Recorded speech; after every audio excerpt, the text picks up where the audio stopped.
In financial reporting, not all businesses follow the same rules. There are two main approaches, which are GAAP and tax basis reporting. So GAAP, or Generally Accepted Accounting Principles, is the standard in the US. It's used by public companies and often required by lenders and investors. GAAP relies heavily on accrual accounting, meaning income and expenses are recorded when they're earned or incurred. Tax basis reporting follows IRS rules, and especially for smaller businesses, it focuses on actual cash transactions. So revenue is recorded when cash is received and expenses are recorded when they're paid. This method is often simpler and less expensive to maintain, which is why most private businesses prefer it if they can.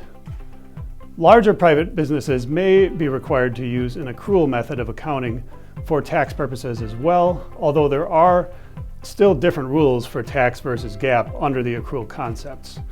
One area of accrual method differences is the treatment of estimates or allowances, such as bad debts or inventory obsolescence. GAAP recognizes these in anticipation of a future write-off using estimates based on the likelihood or historical rate of occurrence. And on the other hand, tax basis reporting waits until the losses are actually realized and clearly measurable. As a general rule for estimates and allowances, tax basis methods lead to an earlier recognition of income and a later recognition of deductions, and GAAP is usually the opposite.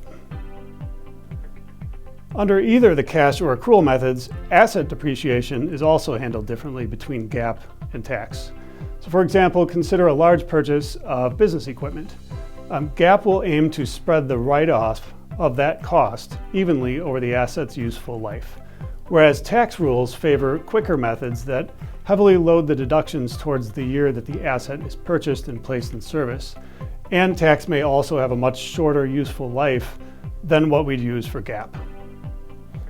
So, which method is right for your business? For non-publicly traded companies, GAAP is ideal if you're raising capital or dealing with investors, whether that's right now or maybe in the next few years. Tax basis can work well for smaller companies focused on simplicity and alignment with their tax filings.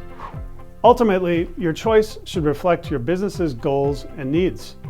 If you're incurring the costs of a more complex system of accounting, you should be sure that you're actually in a position to get the benefits of using it. And consulting with your CPA will help you select the best path for your business with that cost-benefit analysis in mind.